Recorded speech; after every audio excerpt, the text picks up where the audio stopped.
Blindagem patrimonial. Você já deve ter ouvido falar nessa expressão, blindar o patrimônio. Eu particularmente não uso essa expressão. Eu acho que ela é um pouco desonesta, porque o planejamento patrimonial e o planejamento sucessório, eles não blindam o patrimônio. Quando nós usamos essa palavra blindagem, dá a impressão de que é algo impenetrável, de que é algo inalcançável, que o patrimônio das pessoas, quando ele é blindado, ninguém pode chegar nele, ninguém pode encostar nele de forma alguma. É uma expressão bem comercial, ela vende bem, mas eu particularmente não considero ela honesta. Eu acredito que o que acontece quando as pessoas fazem um planejamento patrimonial e um planejamento sucessório é uma proteção patrimonial. E nesse vídeo eu vou explicar por que holding familiar ela protege o patrimônio. Eu tenho um outro vídeo onde eu falei da cláusula de impenhorabilidade, cláusula de não penhora. Então, se você quer saber o que é a cláusula de impenhorabilidade, procura ali nos meus vídeos e você vai ver, é um vídeo curto de 2, 3 minutos.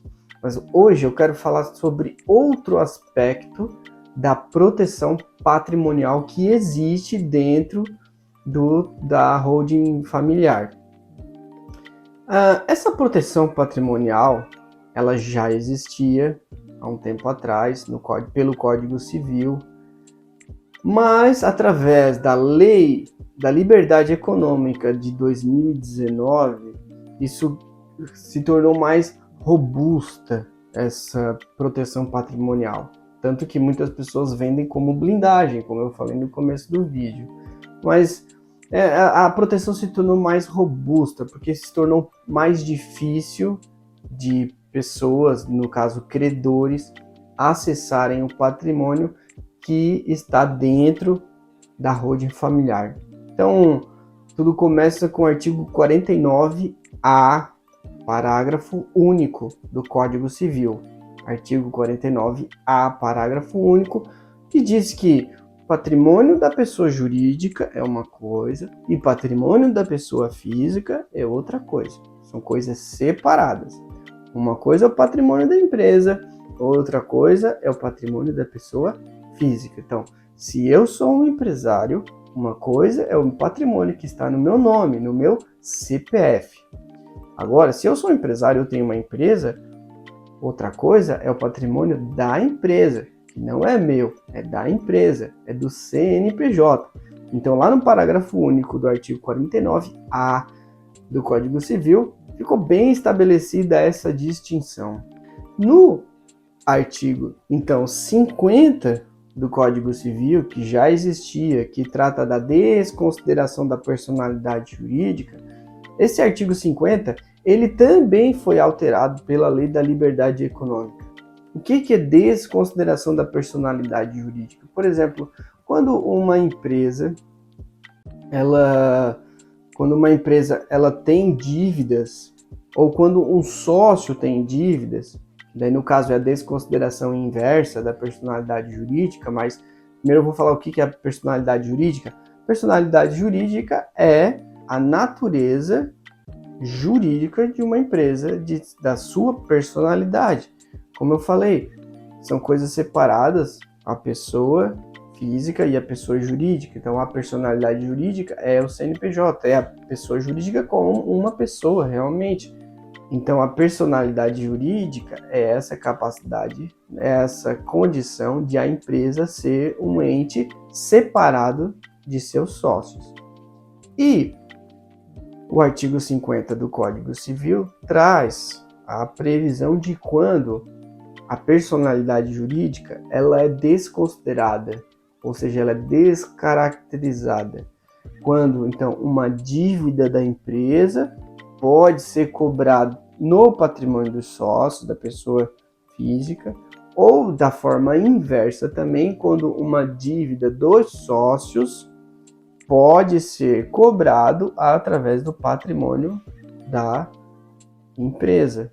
Mas como isso acontece? A Lei da Liberdade Econômica trouxe os casos, expressamente trouxe em que casos que isso pode acontecer. A desconsideração acontece quando há um abuso da personalidade. E o que é o abuso da personalidade jurídica? Primeira, são duas situações. A primeira é um desvio de finalidade. E a segunda situação é quando há uma confusão patrimonial. Desvio de finalidade e confusão patrimonial.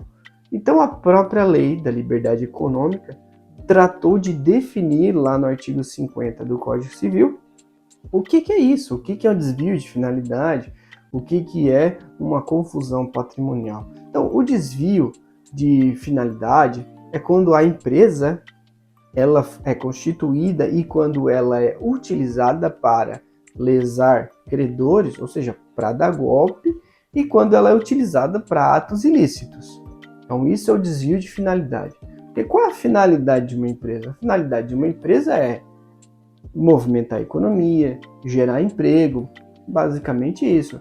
Agora, se a empresa não é utilizada para movimentar a economia, para gerar emprego, mas ela é utilizada para lesar outras pessoas, para dar golpes, para fraude, ou ela é utilizada para o cometimento de atos ilícitos, então há um desvio de finalidade aqui. E o que é, então, confusão patrimonial? A confusão patrimonial é quando o dinheiro da empresa é utilizado para pagar as contas dos sócios e vice-versa, ou quando os sócios pegam seu dinheiro pessoal e pagam as despesas da empresa. Ou quando há uma transferência de ativos, ou seja, os sócios ficam pegando dinheiro da empresa e não há uma contraprestação, ou seja, isso não é lançado contabilmente lá na contabilidade, nos registros contábeis da empresa. Então, isso é chamado de confusão patrimonial. Então, quando esses tipos de coisa acontecem, que eu expliquei, desvio de finalidade, confusão patrimonial, então a lei considera que isso há um abuso de personalidade. E, havendo esse abuso de personalidade, então a personalidade jurídica da empresa ela pode ser desfeita para que o patrimônio da empresa pague por dívida dos sócios, ou vice-versa, ou o patrimônio dos sócios pague por dívida da empresa. E o tema desse vídeo é sobre proteção patrimonial. Então, por que holding protege o patrimônio? Vejam que eu expliquei sobre a desconsideração da personalidade jurídica e dentro da holding nós criamos uma empresa para colocar então os bens da pessoa física lá dentro. Só que isso é feito de forma segura porque não é feito para lesar credores, não é feito para confusão patrimonial, não é feito com desvio de finalidade. Tudo feito conforme a lei e tudo feito de forma prevista em lei, tudo feito conforme as regras contábeis. Então, por isso que o patrimônio que é colocado dentro da holding familiar fica protegido, porque a chance de haver uma desconsideração da personalidade jurídica aqui é baixíssima.